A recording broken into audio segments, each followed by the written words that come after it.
Doctor Shiv इसका ताल्लुक बरतानिया से है और लोग इसे डॉक्टर डेथ के नाम से भी पुकारते हैं, यानी मौत का डॉक्टर।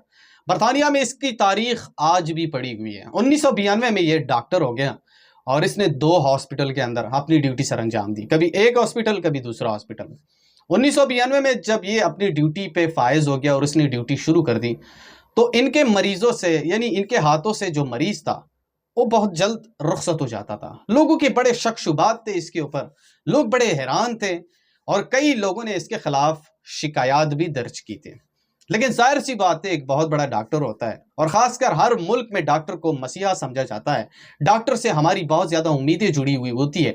डॉक्टर के ऊपर ऐसे लोग भी मैंने देखे कि बहुत कुछ निछावर करने के लिए लोग तैयार हो जाते हैं, क्योंकि डॉक्टर के सामने हम बीमारी रखते हैं और वो हमारी बीमारियों का इलाज निकालते हैं। लेकिन इस डॉक्टर डेथ, जो कि इसको अभी भी मौत का डॉक्टर कहा जाता है, इसके हाथों से 250 मरीज इस दुनिया से रुखसत हो गए हैं और 250 मरीजों में अक्सरियत औरतों की थी, यानी कम उम्र लड़कियों की थी, जो हमेशा इसको मार देता था।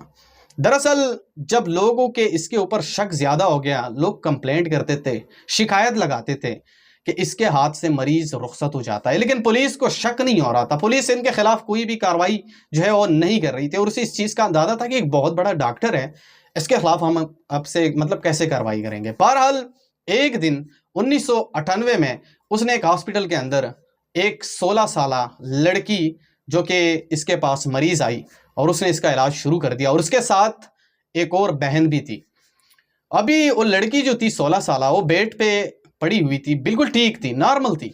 लेकिन ये डॉक्टर शिब उसका डेथ सर्टिफिकेट तैयार कर देता है। जब उसकी बड़ी बहन को पता लग जाता है और ये डॉक्टर ये गलती करते, वो कहते हैं ना, मुजरिम जितना भी मतलब छुपाने की कोशिश कर ले, एक दिन वो किसी जगह पे सुराख छोड़ ही देता है।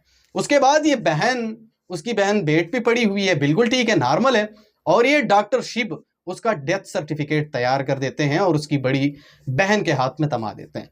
उसकी बड़ी बहन जो है वो हैरान हो जाती है और हैरत में मुब्तला हो जाती है कि अभी मेरी बहन ठीक है, बेड पे पड़ी हुई है, बिल्कुल नॉर्मल है, और आपने उसे का मतलब डेथ सर्टिफिकेट तैयार कर दिया, ये कैसे हो सकता है। लेकिन उसने ये किया था कि उसने कुछ घंटे पहले इसकी बहन को इंजेक्शन लगाया हुआ था जहर का, और उसे इस चीज़ का अंदाजा था कि ये 4-5 घंटों के अंदर इस दुनिया से फारिग हो जाएगी। लेकिन उसकी बड़ी बहन को शक हो गया कि मेरी बहन अभी बिल्कुल ठीक है और आपने उसका डेथ सर्टिफिकेट तैयार करके मेरे हाथ में दे दिया, कुछ तो है। लेकिन जैसे ही 4 घंटे गुजर गए, उसकी बहन उसी बेड पे इस दुनिया से रुखसत हो गई।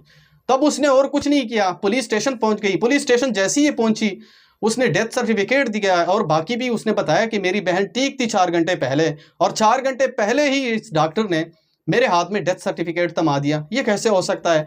ये डॉक्टर जो है ये मरीजों को मारता है।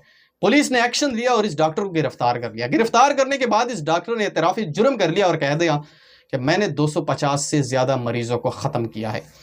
लेकिन उसने वजह नहीं बताई कि मैंने क्यों खत्म किए हैं, और उसमें तादाद अक्सरियत कम उम्र लड़कियों की थी। उसके बाद इसको उम्र भर कैद हो जाती है और 13 जनवरी 2004 में ये अपने सेल में खुद को फांसी पे लटका के अपनी जिंदगी का खात्मा कर देते हैं। वैसे बरतानिया के अंदर ये डॉक्टर आज भी इनको मतलब लोग याद करते हैं और डॉक्टर डेथ के नाम से इसको लोग याद करते हैं, यानी मौत का डॉक्टर भी इसे कहा जाता है। हमने दुनिया में हमेशा ऐसा देखा होगा कि डॉक्टर को लोग मसीहा समझते हैं, डॉक्टर से लोगों की बड़ी उम्मीदें होती हैं। लेकिन ये बरतानिया के अंदर एक ऐसा वाकया हुआ था जिसने पूरे बरतानिया को हिला के रख दिया था। बहरहाल वीडियो अच्छी लगी हो तो लाइक शेयर जरूर कर लेना, जहां पे भी हो खुश रहो। अल्लाह हाफ़िज़।